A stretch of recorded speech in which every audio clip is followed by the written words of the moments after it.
Bienvenidos. Welcome, mi gente. Welcome to, well, this. This is the Puerto Rican Chronicles podcast. This is our very first episode, mi panas. We are so excited to finally be doing this. My name is Jorge Luis Velázquez Merced. And I'm Filomena Santiago Baez. And Filomena, this lady right here with a fancy sociology degree is my second cousin. He says that like it's a warning. But yes, I'm his cousin, born and raised in Chicago, proud graduate of UIC, the University of Illinois. And I'm the old-timer of the duo. I was born way back on July 24th, 1955 in Las Piedras, Puerto Rico. These days, though, I'm retired and living in a place that might surprise you, Cocula, Jalisco, Mexico. Okay, we have to start there, primo. A Boricua from Las Piedras living in the official birthplace of mariachi music. How does that even happen? Well, la vida, you know, life takes you places. My wife was born in Cocula, so when it was time to retire, we chose to come here. And I have to say, I love it. The people, the colors, the history, the weather, and, you know, the very, very cheap cost of living doesn't hurt. I bet. But that contrast is exactly why we're here, isn't it? That's the whole point of this podcast. You're island-born, Chicago-raised, and now you're an honorary Mexican. Let's just say I probably eat more birria than mofongo these days, which is a tragedy in its own right. But you're right, this podcast is about all of it. The whole messy, beautiful, and sometimes tragic story of our people. Exactly. Each week, we're going to be here bringing listeners engaging and, let's be honest, probably very loud conversations about Puerto Rican history, our ancestry, social trends. And politics. We can't avoid the politics. We won't avoid the politics. Definitely not. We'll get into business, the economy, and we have to talk about the food. And maybe the biggest topic of all, the condition of the island right now, its future. Because it really is at a crossroads, and we're looking at it from two completely different places, from two different generations. I mean, I'm 70 years old. Hold on. You're 70? Primo, last time we talked, you told me you were 60. When did I tell you that? You must have gotten that from Facebook, I bet. No. Born in 1955. Do the math, socióloga. I'm 70. Pero, tú sabes, I look 60. Okay, I'll give you that. And you always tell me I'm stunning for 51, mi prima chula, so I guess we're even. It's true, but that's the point. We're looking at this with, let's call it my seasoned perspective and your perspective. I like that, seasoned, but it's true. Our experiences are worlds apart. My Puerto Rico was Humboldt Park and Logan Square in Chicago.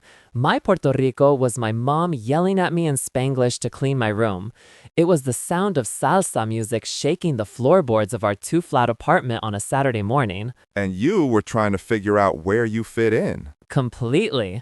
I felt this deep connection to an island I only knew from stories and pictures. I had to go to college and read books at UIC to really learn the history of my own people. And I learned about the island by leaving it. I have these flashes of memory, you know? The smell of the red dirt after it rained in Las Piedras, running around butt naked in that rain as a little kid. The sound of the coquí at night and our dog Ceniza barking at them. But my real identity, that was forged in Chicago. We moved there in 1960 after my father died. My childhood was on the streets. And that's a huge part of your story. When you talk about being Chicago-raised, you weren't exactly spending your afternoons at the library. No, I wasn't. Chicago in the 60s and 70s was a different universe. When you're a young Puerto Rican kid, you're curious, you're brown, and you're basically free to roam the streets because both your parents have to work just to keep food on the table and a roof over your head. You start looking for a family. You look for protection. You look for an identity. And you found one. I found one. I found it in a gang called the Warlords. Wow. Yeah, it's not something I'm proud of. I carry a lot of shame from those days. But it's part of the chronicle. It's part of my chronicle. Because that search for identity, that deep, desperate need to belong, it's the same engine that drives our politics, our music, our fierce pride. Back then, I expressed it the wrong way, with my fists instead of with my words.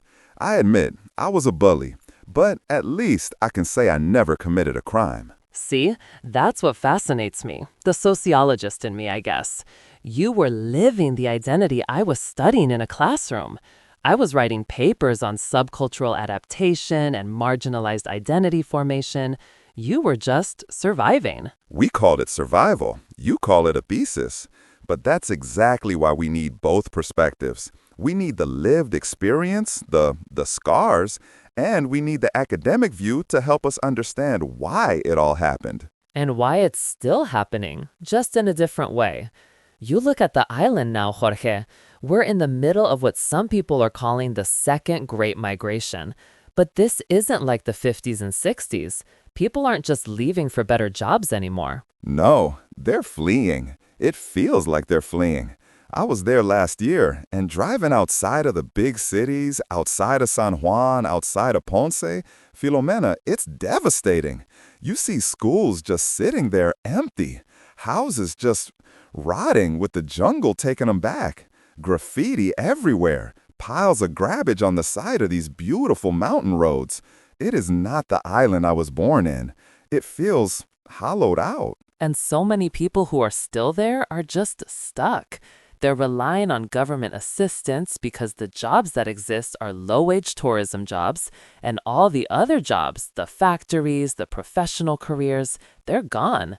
They fled to the mainland. And here I am. I fled too, in my own way. First to Chicago, and now to Mexico. Which brings me back to my first question. Why Cocula? You said your wife is from there, but there's gotta be more to it. Why does it feel right to you there? You know, when I first came here, I just thought it was a quiet, nice place to retire, away from the noise. But the longer I'm here, the more I see. I'm an outsider, of course. I'll always be the Boricua here. But I see a culture that, like ours, has a deep, unshakable pride, a deep connection to its music, its food, its land. And a complicated relationship with its neighbor to the north. Exactly. A shared colonial hangover, you could say. But here's the difference I see. They know who they are. Their identity feels solid. It feels planted in the ground here. Ours feels like it's always floating. It's in the diaspora. It's in Chicago and New York and Orlando and Philly. Our identity is an identity of longing. Wow, that's really deep, Primo. An identity of longing. That's exactly what it felt like growing up in Chicago. Longing for an island I only saw in my abuela's photo albums. Longing for a language that I spoke, but maybe not perfectly, you know? And you used Spanglish. All the time. It drove my abuela crazy. Mi chacha habla bien, she'd say. Speak correctly. But to me, Spanglish was speaking correctly. It was my world. It was Chicago. It was reading New York poetry. It was our identity, right there in the mix. And that's what we're gonna do here. We're gonna speak our truth. In English, in Spanish, in Spanglish. We're not here to be polished news anchors. We're here to be Jorge. A 70-year-old retired former gang member. Hey, former gang member who made a career in quality assurance for 40 years. That says a lot about redemption, ¿verdad? Okay. And his 51-year-old sociologist cousin. I think this is going to be fun. It's going to be more than fun. It's going to be necessary because our people, our culture is at a tipping point. Politically, financially, we've been led blindly by con men for too long. We've drifted from our own power. And we've forgotten how to just talk to each other. We get online and we just scream. We scream about statehood or independence or the Commonwealth, but we don't actually listen. So this is our space to listen and to debate. Oh, there will be debate. Don't you worry about that. I'm counting on it. So that's the plan. In the weeks to come, we're going to get into it. We'll talk about the 1966 Division Street riot in Chicago. I was there, right in the middle of it. I saw it. I felt it. We'll talk about the racism we face, the ignorance, the fact that half of America is still shocked to find out that Puerto Ricans are U.S. citizens. We'll talk about Bad Bunny and the new generation, and we'll talk about the early salsas, which I was a part of. We'll talk about pernil. We'll talk about bomba and plena. We'll talk about the economy. But mostly, we'll talk about us, who we were, who we are, and who on earth we're trying to become. So, thank you for being here. Welcome to episode 1 of the Puerto Rican Chronicles podcast. This is our why. This is just the beginning.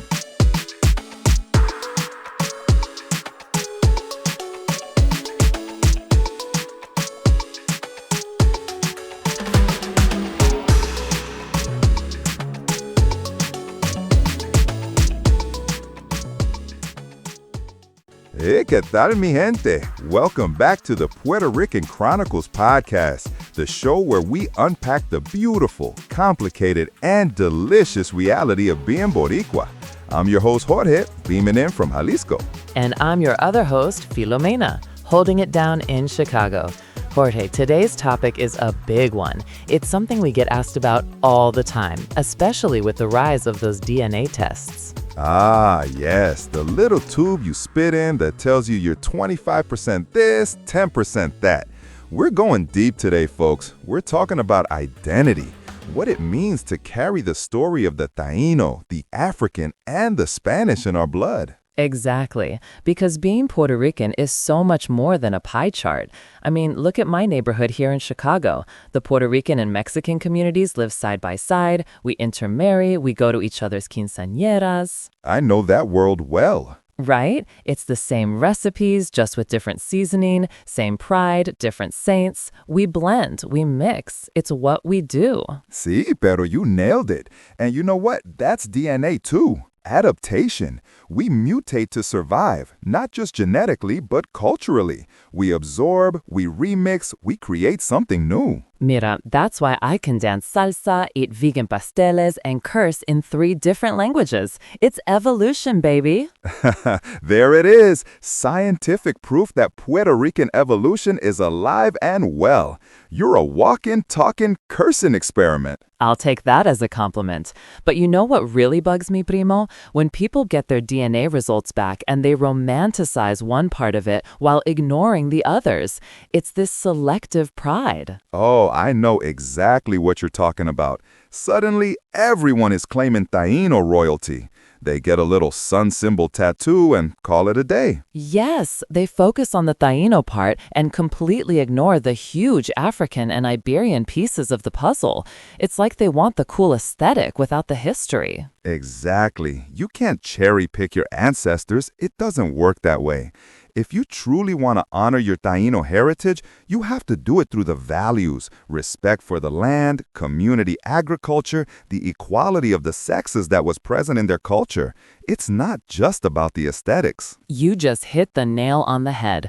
Culture isn't a costume, it's a responsibility. That's deep. You know, I saw a meme the other day that was just perfect for this. It said, everyone wants to be indigenous until it's time to defend the water and farm the land. Say it louder for the people in the back, because that's the work. That's the real heritage. It's not about wearing a symbol, it's about living the principles. And the same goes for our African roots. It's the same selective approach. We love the music, we love the food, we love the rhythm. But we don't always love to talk about the history behind them. We love the sound of the drums, but not the story of the chains. Exactly. Take bomba, for example. It's this powerful, beautiful art form, but it wasn't created for entertainment. Right. Bomba was rebellion. It was coded resistance. The drummers and the dancers were communicating, planning, expressing a pain and a defiance that they couldn't speak out loud. It was survival. Every single beat in bomba is a heartbeat we inherited from someone who refused to be broken. It's resilience made into music. You're getting deep again, primo. Lay off the coffee. What can I say? It's a mix of Coke Zero and introspection today. Classic you. But you're right. It's about understanding the why behind the culture. It's not just a collection of cool things. Which brings me to the main point, I think. Identity isn't a science experiment you read in a lab report. It's a story you live every single day. I like that so much. My grandmother didn't talk about haplogroups or DNA percentages, but she handed me her recipes like they were sacred scrolls. She'd be teaching me how to make arroz con gandules and would say, "Mija, you add garlic until the ancestors whisper enough." That's genetic instruction right there. That is the purest form of heritage. The smell of sofrito is older than any flag, older than any government. It's the smell of home. You can be anywhere in the world. You walk into a kitchen and you smell that and you know you're safe. You know you're with family. 100%. Food is our DNA's love language. Speaking of food, when are you making those alcapurrias you promised me the last time I visited you? I'll make them when you stop making fun of my Mexican accent. After 8 years living in Mexico, mi mamá used to say, "Mijo, what happened to your Puerto Rican Spanish? You sound Mexican." Hey, it's a fair deal. But when you do make them, don't you dare skimp on the achiote. You sound just like my mother. That's because I learned from the best. She made the best arroz con gandules, hands down. She was a legend. True. You know, that's another thing. The women in our families kept the food culture alive more than any history book ever did. They are the librarians of our flavor. And that's the Taíno legacy right there. It was a matrilineal society. The wisdom passed from mother to daughter, from grandmother to grandchild. The women were the center. And maybe that's why I feel so grounded when I think of home or when I visit my sister.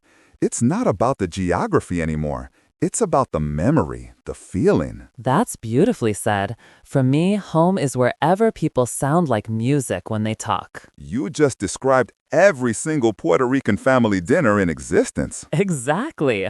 We all talk over each other because our bloodlines are impatient. We've got too much history to share to wait for our turn. It's true. Even our DNA probably interrupts itself. So, after all this, what's the moral of the story, Primo? What's the takeaway for everyone listening? I think it's this. It's not about the percentages, it's about presence. It's not about how much Taíno or African blood a test says you have. It's about how much of your ancestors you carry in your actions, in your kitchen, in your heart. Yes, and that the best way to honor our DNA is to live it, loudly, lovingly, and imperfectly. Beautifully said, Prima Chula. Gracias. You know, we joke and we laugh, but it's all love. Every generation just adds another line to the story. That's right. From the Taíno woman who fought to survive, to the African drummer who sang through the pain, to the Spanish worker who stayed to build a new life, we're all of their echoes. And that's why when people ask me, "So what are you?" I've got my answer ready.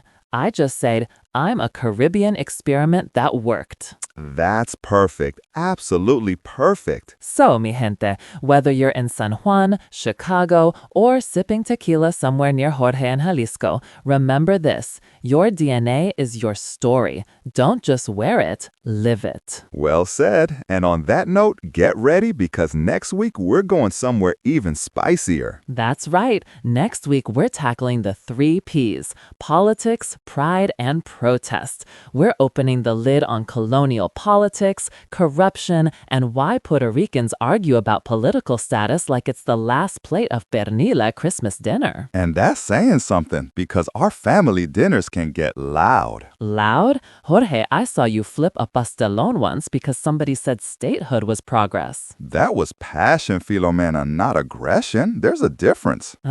Sure it was. We'll let the audience decide next week. So tune in next week, mi gente. We'll talk politics, power, and pride. And maybe we'll throw in a little bomba to keep the peace. Because on our island, even disagreement dances. Ain't that the truth? Hasta la próxima, mis panas. Con amor y conciencia. This is the Puerto Rican Chronicles podcast.